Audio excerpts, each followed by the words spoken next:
May 10th, 2008. It was a sunny Saturday morning in Lake Forest, Illinois. The kind of day where everything seemed picture perfect, just like Amanda and James Carter's life. As the couple prepared for their long-awaited trip to Bali, their neighbors couldn't help but watch with admiration. Amanda's laughter rang out as she tossed a suitcase into the back of their black SUV, her auburn hair gleaming in the sunlight. Amanda, 31, was radiant as always. She had a knack for making everyone around her feel at ease, a quality that served her well in her job as a marketing executive. Her husband, James, 2 years her senior, was the picture of composure, reliable, steady, and successful in his role as a financial analyst. Together, they seemed like the perfect couple, a power duo with everything going for them. This trip to Bali was Amanda's idea. "We need an escape," she had said months ago, over a glass of wine during one of their quiet evenings at home. "Just the two of us. No work, no stress." James had agreed, albeit reluctantly. Vacations were always Amanda's domain, a chance for her to unwind and indulge in luxury. For James, they were an interruption to his meticulously planned routines. Still, they had planned this trip meticulously. First-class tickets, a private villa overlooking the ocean, and an itinerary that included everything from sunset dinners on the beach to exploring lush rice terraces. It was meant to be the ultimate getaway, a chance to reconnect after months of demanding schedules. What no one could see was the fissure beneath the surface. Days before their departure, James had discovered an email that turned his world upside down. James found the message by accident, or so he told himself. Amanda had left her laptop open on the kitchen counter, an unusual oversight for someone so meticulous. The subject line of the email caught his eye: counting the days. He had clicked it without thinking, and what he read made his stomach churn. "Can't wait to see you again," the email began. It was from someone named Daniel, a name James didn't recognize. The message continued with intimate details that left no doubt about its meaning. "Last night was amazing. I keep replaying it in my head." James scrolled further, his hands trembling. Amanda's response was even worse. "Soon. I just need to get through this trip with James first." Instead of confronting her, James bared his fury. He closed the laptop and spent the next 2 days pretending everything was fine. If Amanda noticed anything different about his behavior, she didn't show it. She was too busy packing and excitedly discussing their itinerary. At the airport, the couple appeared as close as ever. Amanda, wearing a white sun hat and a flowing sundress, clung to James' arm as they checked in for their flight. James managed a strange smile, his mind racing. Was it better to confront her now or wait until they returned home?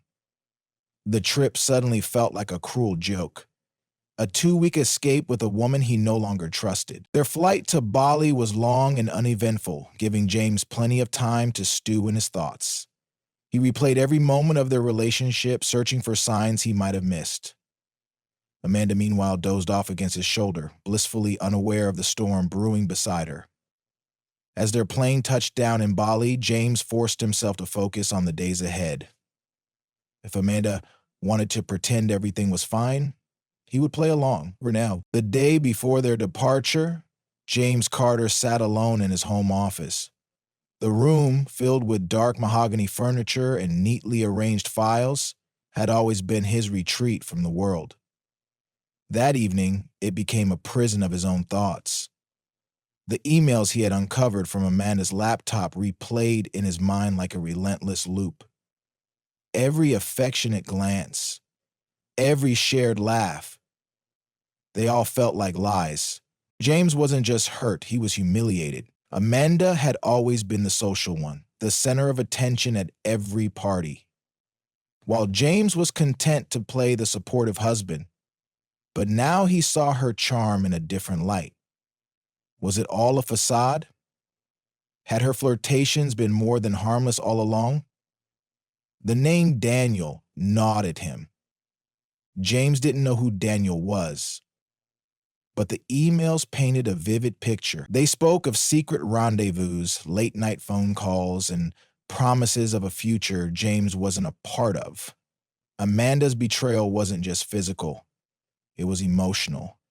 She wasn't just cheating, she was planning an escape. By the time Amanda called him to bed that night, James had already made a decision.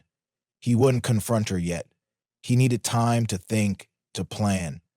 And Bali, ironically, her idea might be the perfect setting to see her true intentions.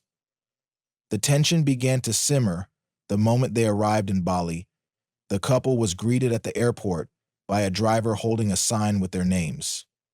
Amanda beamed with excitement, snapping photos of the lush palm trees and vibrant crowds. James followed silently, his gaze fixed on her, trying to decipher whether her enthusiasm was genuine or a performance.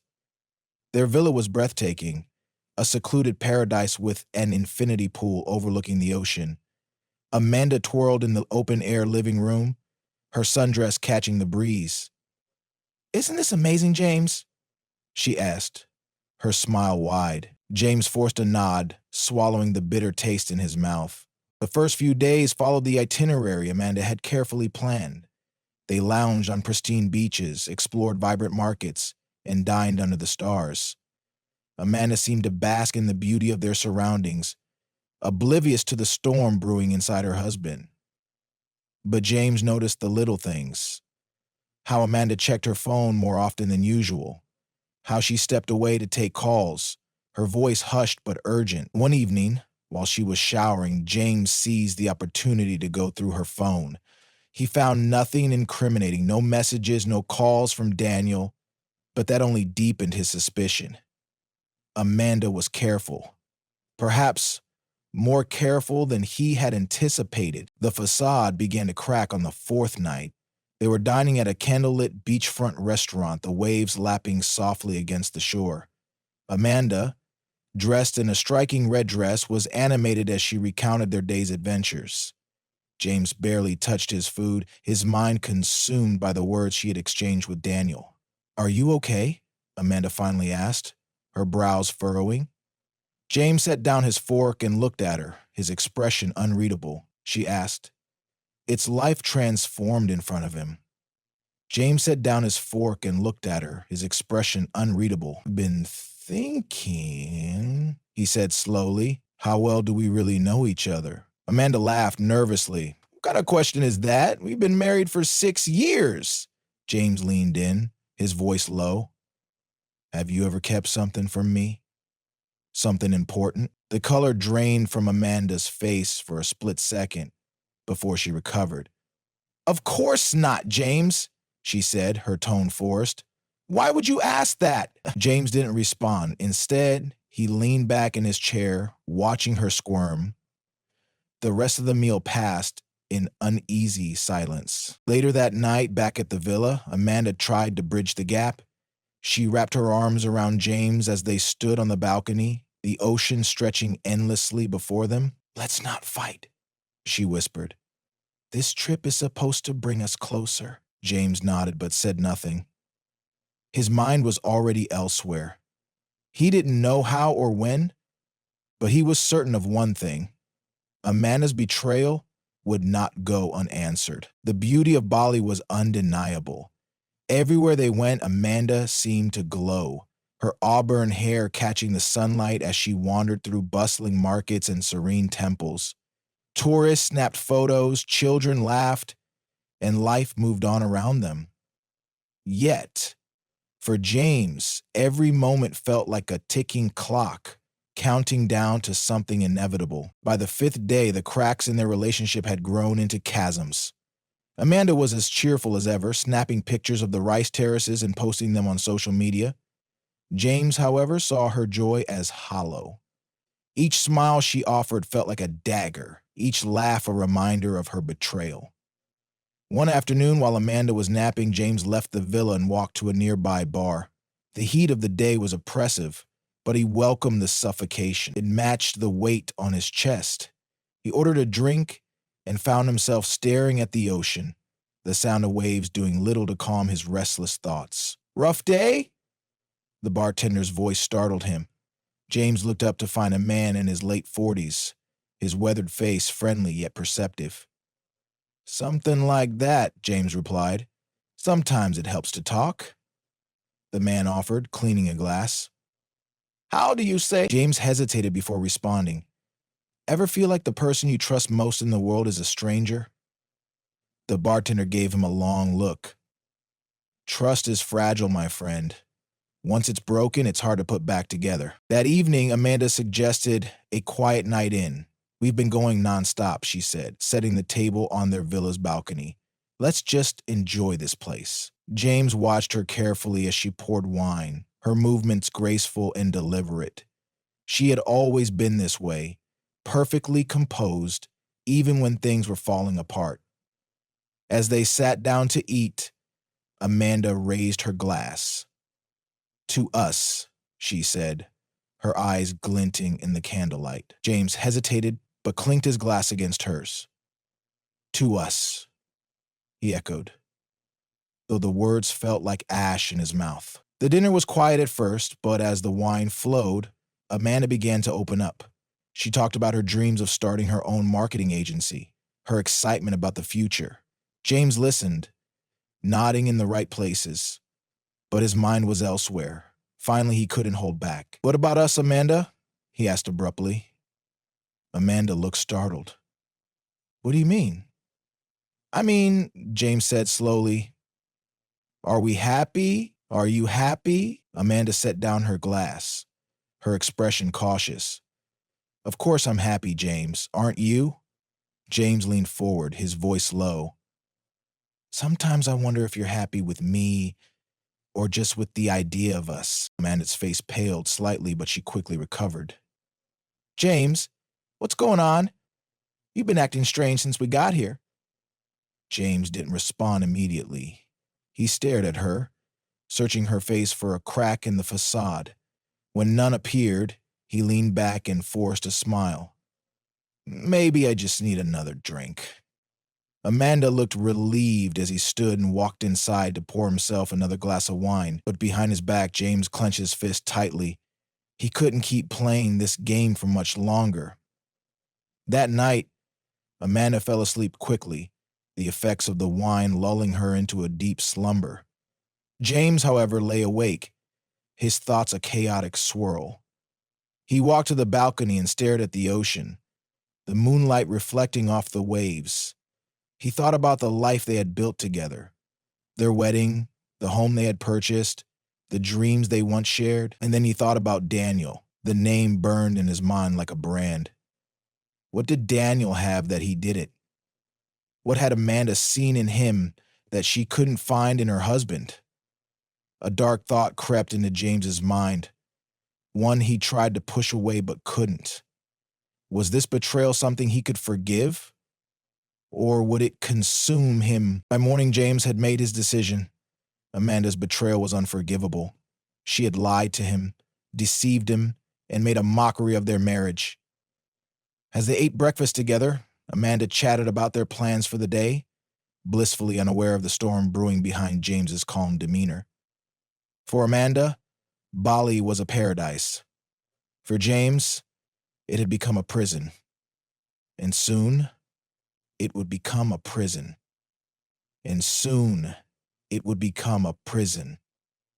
And soon it would become a prison. The villa was quiet that night, except for the rhythmic crash of the ocean waves and the occasional rustle of the tropical breeze. Amanda had spent the day exploring Ubud's art markets. Marveling at the intricate carvings and vibrant textiles, James had followed her, playing the dutiful husband, though his mind was elsewhere, consumed by plans he couldn't yet articulate. By the time they returned to the villa, Amanda was glowing from the day's adventures, unaware of the tension simmering just beneath James' surface. Let's have dinner by the pool, Amanda suggested, her voice light. She was wearing a floral maxi dress, her hair loosely tied back and a small smile played on her lips. She had no idea how close she was to the edge of danger. James nodded, silently agreeing. He helped her set the table, their movements synchronized in a way that belied the growing chasm between them. Amanda poured wine, and James lit candles, their soft flicker casting an ethereal glow over the scene. The conversation started like any other. Amanda chatted about the friendly vendors she'd met, the beautiful handmade jewelry she'd seen. James listened, his responses short but polite. Amanda didn't seem to notice his growing detachment. until he set his glass down mid-conversation and fixed her with a steady gaze. "Amanda," he said evenly, "are you happy with me?" The question hung in the air, heavy and unexpected. Amanda's smile faltered. "What kind of question is that?" she asked, trying to laugh it off. "Of course I am." James leaned forward, his eyes boring into hers. "Don't lie to me." Amanda blinked, startled by the intensity of his tone. "James, what's going on? You've been acting strange this whole trip." James's fingers drummed on the edge of the table as he considered his next words. "Do you think I don't know?" he asked quietly, his voice cutting through the tropical night like a blade. Amanda's confusion turned to alarm. "Know what?" she asked, her voice shaking slightly. James laughed, a cold, humorless sound. "Don't play dumb, Amanda. I know about Daniel." Amanda's face went pale. Her eyes darted to the wine glass in front of her, as though looking for an escape. "James, I don't... Stop lying." James slammed his hand on the table, the force rattling the wine glasses. Amanda jumped, her breath coming in quick, shallow bursts. For a moment, there was only silence. The waves crashed in the background, indifferent to the chaos unfolding within the villa. Amanda opened her mouth to speak, but no words came out. What happened next is pieced together from forensic evidence and James's later testimony, though the truth remains murky. According to James, Amanda tried to run, heading toward the villa's living room. He followed her, his anger boiling over. Words turned to shouts, then to a physical struggle. His commands buried themselves in his heart. By the time James called the villa's front desk claiming a break-in, Amanda was already dead. Her body was found near the open balcony doors, her head bleeding from a blow sustained during their fight. James' story was simple. A thief had entered the villa, and in the chaos, Amanda had been fatally injured. The villa staff called the police, and within an hour, Balinese authorities arrived. The scene was meticulously examined, but something about James' account didn't sit right with investigators. There were no signs of forced entry, and the thief had apparently taken nothing. James played the grieving husband well. He spoke softly, his hands shaking as he described the supposed attack. But one of the officers noted a curious detail. James had no visible injuries, despite his claim that he had struggled with the intruder. Amanda's fingernails, however, were broken and bloodied, as though she had fought for her life. The investigators pressed James for more details, but his story began to crumble under scrutiny. Witnesses at the resort reported hearing raised voices that night, not the sounds of a struggle or a break-in. The villa's security cameras captured James leaving alone earlier that evening, heading toward a local bar, a detail he had conveniently omitted.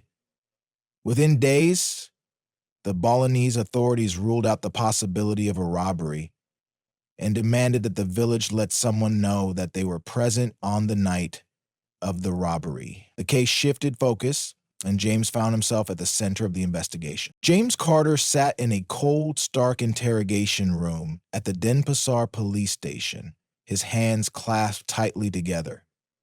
The serene Balinese paradise that had greeted him just days ago had transformed into a waking nightmare. Across the table, Inspector Ketut Surya studied him carefully, his calm demeanor a sharp contrast to James's unraveling composure. "We've reviewed your statement," Inspector Surya began, his tone measured, "but there are inconsistencies." James rubbed his temples. "I've told you everything I remember. It all happened so fast." Inspector Surya leaned forward slightly. "And yet, there is no sign of forced entry, no stolen items, no evidence of a thief, but there is evidence of a struggle between you and your wife." James froze, his jaw tightening. I tried to protect her," he stammered. "The intruder..." "Mr. Carter," Surya interrupted, his voice firm but not unkind. "We know there was no intruder." The room fell silent, the only sound the faint hum of the air conditioning. James's mind raced. He had rehearsed his story so many times, convinced himself it would hold, but now the weight of the truth threatened to crush him. In the days following Amanda's death, the story had quickly made headlines. American couple's dream vacation turns deadly. Reporters swarmed the resort, tourists whispered in hushed tones, and the Balinese police faced mounting pressure to solve the case. The turning point came when forensic evidence painted a damning picture. Forensic painted a damning picture. The villa's balcony railing bore Amanda's fingerprints, suggesting she had clung to it during a violent altercation. Blood spatter patterns contradicted James's account of a single, accidental blow. And then there was Amanda's phone, recovered from the villa's living room. Deleted messages were retrieved, revealing her ongoing affair with Daniel, a truth that gave investigators a motive. The three major motivations: a free hand and a deceptive motive. James was arrested and charged with Amanda's murder. The trial, held in Bali, became a media spectacle, drawing attention from both local and international outlets. Amanda's family sat stoically in the courtroom, their grief palpable. James's defense painted him as a loving husband who had acted in the heat of passion, overwhelmed by his wife's betrayal. But the prosecution was relentless, presenting a meticulous timeline of events that left little room for doubt. On the night of May 15, 2008, James had confronted Amanda about her affair. Witnesses at the resort had heard raised voices coming from their villa. When Amanda tried to leave the argument, James had followed her, and the confrontation turned physical. In his rage, he struck her with a wine bottle, causing the fatal injury. Panicking, he staged the scene to resemble a robbery gone wrong. The verdict came swiftly. On June 20th, 2008, James Carter was found guilty of murder. He was sentenced to 20 years in Bali's Carabocan prison, a stark contrast to the life of comfort and privilege he had once known. As I researched this story, I visited Carabocan prison, hoping to interview James. The facility was a sprawling, overcrowded complex, its walls high and foreboding. James agreed to meet with me, though he refused to discuss the details of the case. He appeared gaunt, his once confident demeanor replaced by a hollow resignation. "Do you regret it?" I asked him, breaking the silence. James looked at me with tired eyes. "Every day," he said simply. Amanda's family, devastated by her loss, established a foundation in her memory, dedicated to supporting victims of domestic violence. They refused to attend James' sentencing, saying they could not bear to see the man who had taken her from them. For me, the case served as a haunting reminder of how quickly love can curdle into something dark and destructive. What began as a dream vacation in paradise ended in tragedy, a story of betrayal, obsession, and the fragile veneer of perfection. The Carter's villa in Bali now stands empty, a quiet testament to what was lost. Tourists pass by, unaware of its dark history, while the waves crash endlessly against the shore, indifferent to the human lives they witnessed unravel.